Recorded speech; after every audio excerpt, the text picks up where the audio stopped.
अरे भाई साहब, वहाँ कोने में लालटेन रखी है, आप वो क्यों नहीं दिखाते? क्योंकि भाई साहब, जब से ये लालटेन लेकर आया हूँ तब से किसी ने इसके बारे में नहीं पूछा है। पूरी दुकान खाली होकर नया सामान भर गया है, पर यह मनहूस है कि इसे कोई खरीदने को तैयार ही नहीं है। अगर आपको पसंद है तो मैं पैक किए देता हूँ। अरे बेझिझक पैक कर दीजिए। अब हर किसी को एंटीक चीजों की समझ थोड़ी ना होती है। मुझे तो इस लालटेन में रहस्य छुपा दिख रहा है। लीजिए भाई साहब आपकी लालटेन। जैक को एंटीक चीजों का बड़ा शौक था। उसने देश विदेश से चुन चुन कर एंटीक अपने पास जमा कर रखे थे। 300 साल पुराना कालीन से लेकर राजा महाराजा की तलवार तक शामिल थी। उसका घर कोई घर नहीं बल्कि एक छोटा सा म्यूजियम लगता था, जिसमें अब ये लालटेन भी शामिल हो गई थी।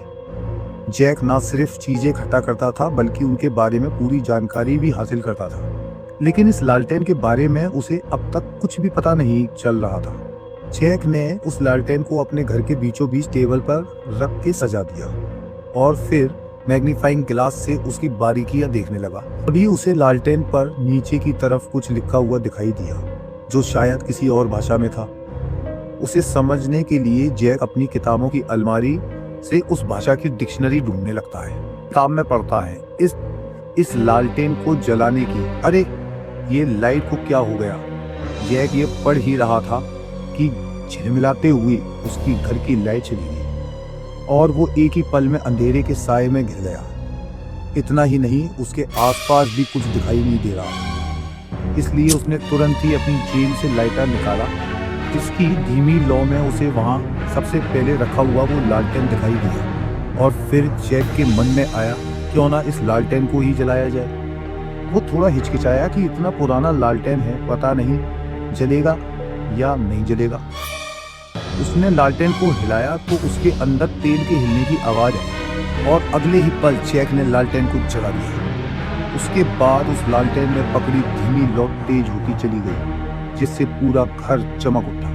पर अगले ही पल फिर से लालटेन बुझ गई, लेकिन लालटेन के बुझते ही घर की लाइट वापस आ गई, लेकिन पहले से बिल्कुल अलग। क्योंकि लाइट तो आ गई, पर वोल्टेज ऐसा आ रहा था जैसे एक लय में बजता हुआ सुर संगीत, कभी धीमा तो कभी तेज। और जैक का ध्यान अभी भी लाइट से हट उस लालटेन पर ही था, जो जलते ही तेज रोशनी के साथ बुझ गई थी। आती जाती रोशनी के साथ दोबारा से लालटेन पर लिखे शब्दों का मतलब निकालने लगा।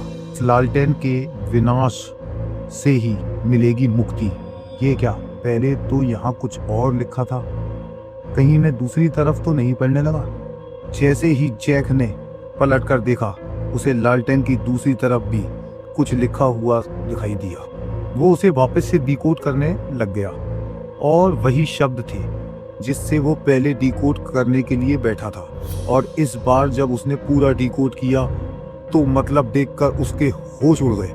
उस पे लिखा था, इसे जलाने की कोशिश ना करें, श्रापित है ये, कई आत्माओं का वास है इसके अंदर। और इसका मतलब जानते ही जैक के हाथ से किताब और मैग्नीफाइंग ग्लास दोनों ही गिर गए। बाहर एक तेज बिजली कड़की, जिससे लाइट का आना जाना और बढ़ गया और जैक वहीं बैठे बैठे उस लालटेन को घूरे जा रहा था। वो सोचने लगा कि कहीं इस लालटेन पर लिखी बात सच तो नहीं हो जाएगी। तभी एक तेज बिजली कड़की है और जैक आनन फानन में लालटेन को उठाकर उसे फेंकने के लिए दरवाजे की तरफ बढ़ा ही था कि तभी एक तेज दस्तक दरवाजे पर हुई। आवाज आई, कोई है तो प्लीज दरवाजा खोलिए ना, मैं भीग चुकी हूँ पूरी तरह। कौन है? जैक बोला। मैं लीना, रास्ता भटकी हुई हूँ, प्लीज मेरी मदद कीजिए। और जैक के दरवाजा खोलने के साथ ही घर की लाइट गोल हो जाती है और लालटेन अपने आप ही जलने लगती है। लीना के लिए नज़ारा कुछ ऐसा होता है कि घर में सिर्फ लालटेन जल रहा है, लेकिन जैक लाइट बोर्ड और लालटेन अपने आप जल जाने की वजह से अंदर ही अंदर सहमा हुआ है। लेकिन फिर भी वो खुद को इसलिए संभाले रखता है क्योंकि सामने एक भीगी हुई लड़की खड़ी थी, जिसके जिस्म से मानो पानी नहीं खूबसूरती भर रही थी। वो लड़की बोली, बारिश की वजह से लाइट चली गई है, खैर आपने दरवाजा खोल दिया, मेरे लिए तो यही बहुत बड़ी बात है। जैक बोला, आप आधी रात को कहाँ जा रही हैं? आप अंदर आइए। मेरा नाम लीना है, बुरा ना माने तो मुझे टॉवल दे सकते हैं, मुझे ठंड लग रही है। जैक बोला, श्योर। जैक उसके लिए टॉवल लेने चल देता है, साथ ही साथ बड़बड़ाता हुआ यह भी कहता है कि आखिर वो लालटेन जली कैसी। और जब जैक टॉवल लेकर बाहर आता है और जहां तक उसकी लालटेन की रोशनी जा रही है, उस रोशनी में वो लड़की कहीं भी नहीं दिख रही थी। जैक उसे आवाज भी लगाता है, क्योंकि इतने बड़े हॉल में लालटेन की रोशनी हर जगह नहीं पहुंच रही थी कि वो देख पाए कि लड़की कहाँ है। लीना, लीना, कहाँ हो तुम? अरे यार, कहाँ चली गई ये लड़की? तभी उसे रोने की आवाज आती है। जैक बोलता है, लीना तुम हो क्या? जब वो उसके पास पहुंचा तो देखा कि लीना ही है, जो हॉल के कोने में गर्दन झुकाए बैठी है। वो बड़ी अजीब तरीके से रो रही थी। जैक लीना को रोते देखकर सकपका जाता है। एक तो अनजान और ऊपर से उसका यूं रोना। अभी तो अच्छी भली खड़ी थी, अचानक इसे क्या हुआ? इतना कहते हुए जैक हिम्मत करके उसकी तरफ बढ़ता हुआ बोला, क्यों, क्या कर रही हो? बहुत हुआ ये सब, चलो निकलो मेरे घर से। इतना ही कहा था कि लीना ने अपना चेहरा उठाया, जो पहले की तरह खूबसूरत नहीं, बल्कि उस पर जख्मों के कई निशान थे। ऐसा लग रहा था जैसे किसी ने उसके पूरे चेहरे को बेरहमी से मसल दिया हो। उसे इस हाल में देखकर जैक का दिल दहल उठा और साथ ही वो सहम भी जाता है, क्योंकि अच्छी भली तो थी कुछ देर पहले, ये अचानक से क्या हुआ? इसका किसने किया ये हाल? वो ये सब सोच ही रहा था कि इतने में लीना ने कहा, क्या मिला तुम्हें मेरे साथ ये करके? मैंने तुम्हारी मदद के लिए खोला था दरवाजा, तुमने तो मुझे ही बर्बाद कर दिया। जैक बोला, मैंने कुछ नहीं किया, और सुनो, यहाँ मदद के लिए तुम आई थी, मैं नहीं। मुझे बताओ ये क्या हुआ? इतना कहते हुए जैक ने जैसे ही उसके कंधे पे हाथ डाला, वो हाथ ठहरा ही नहीं बल्कि आर पार हो गया, और जैक समझ गया था उसके सामने कोई मजबूर लड़की नहीं बल्कि एक शैतानी आत्मा है, और उसने अपने कदमों को पीछे खींच लिया। तभी उसके सामने खड़ी लीना ने ऐसी चीख निकाली कि जैक का रोम रोम कांप उठा, और उसके साथ ही एक बार फिर से बिजली आने और जाने का सिलसिला शुरू हो गया और बाहर बारिश कहर बनकर बरसने लगी। जैक समझ नहीं पा रहा था कि क्या करे। उसने लालटेन को वहीं छोड़ा और खुद वहां से भागकर हॉल की दूसरी तरफ एक बड़ी अलमारी के पीछे छुप गया। ये कहाँ फंस गया मैं? कहाँ से आई ये लड़की? तभी लीना बोली, तुम मुझसे नहीं भाग सकते। याद है वो रात, मैं भी ऐसे ही भाग रही थी, पर तुमने मेरी एक नहीं सुनी और मुझे बर्बाद करने के बाद मुझे जान से मार दिया। जैक बोला, मेरी जान के पीछे क्यों पड़ी हो तुम? मैं तो तुम्हें जानता भी नहीं हूँ। लीना बोली, मुझे भी ये सीख मरने के बाद ही मिली कि जिसे नहीं जानते हो उसके लिए दरवाज़ा नहीं खोला करते। क्या पता किसी शैतान ने ही दस्तक दी हो। जैक बड़ी अलमारी को उसके सर पर गिराकर भागने लगा। भला एक आत्मा को क्या हो सकता है? वो अलमारी को आर पार करते हुए बाहर निकल गई और फिर अपने हाथों को लंबा करते हुए जैक के पैरों को पकड़कर अपनी तरफ खींच लिया और फिर उसके सीने पे चढ़कर उसका गला दबाने लगी। तुझे क्या लगा जैक, मुझे मार देगा तू? ये तेरे बस की बात नहीं है। तभी एक तेज दस्तक हुई। दरवाजे पर मिस्टर एंड मिसेस चार्ल्स थे, जाने माने गोस्ट हंटर, जो लगातार दस्तक देते हुए जैक से दरवाजा खोलने के लिए कह रहे थे। मिसेस चार्ल्स बोली, मैं उस लालटेन को देखते ही कहा था कि उसे हम खरीद लेते हैं, लेकिन आपने मेरी नहीं सुनी। वो लालटेन 4 साल पहले चोरी हुई थी और अचानक से कल दिखी, और तुमने सुना था ना कि कोई उसे खरीदता नहीं, तो मैंने भी सोचा कि शहर से लौटते वक्त खरीद लूँगा। क्या पता था कि अगले दिन जैक उसे खरीद लेगा। मिसेस चार्ल्स बोली, जैक दरवाज़ा नहीं खोल रहा है, इसका मतलब है कि या तो वो आत्मा के कब्जे में है या फिर उसने जैक का भी काम तमाम कर दिया। लगता है मुझे ही अंदर जाकर देखना होगा।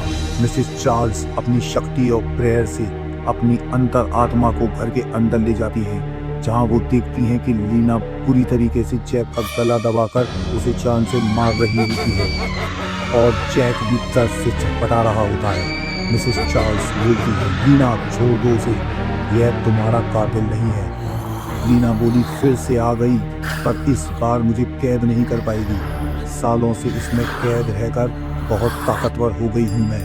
भूल कर भी मेरे सामने आने की कोशिश मत करना।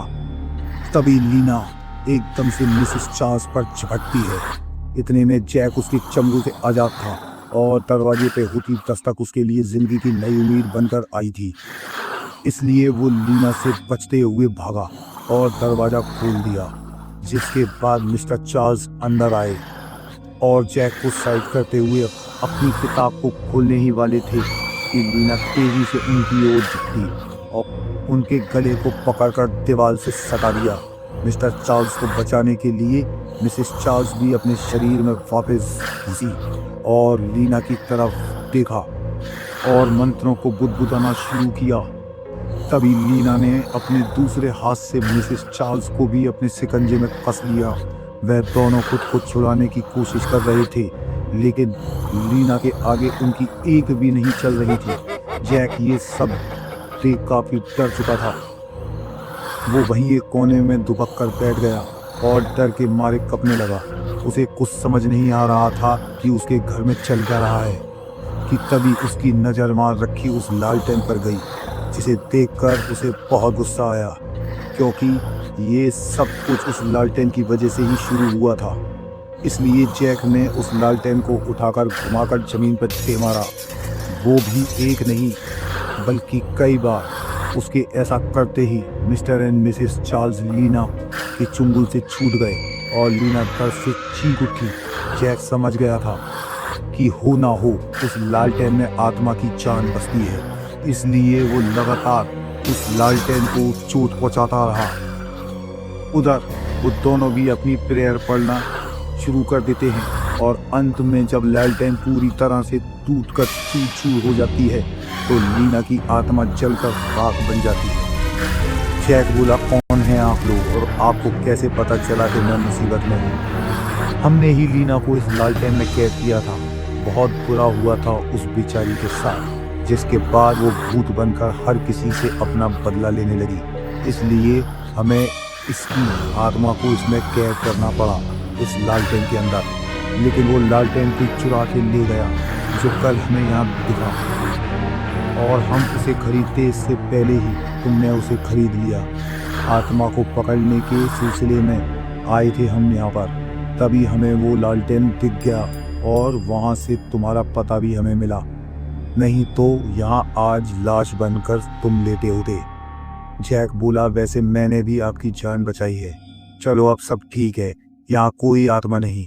मिसेस चार्ल्स बोली, यह सोचने की भूल मत करना जैक, हर समय कोई ना कोई आत्मा आसपास होती है, कभी आपके साथ, कभी आपके बिस्तर पर, और ध्यान से, क्योंकि वो आपके बगल में भी हो सकती है। कहानी अच्छी लगी हो तो लाइक, शेयर और कमेंट जरूर करें। Thank you.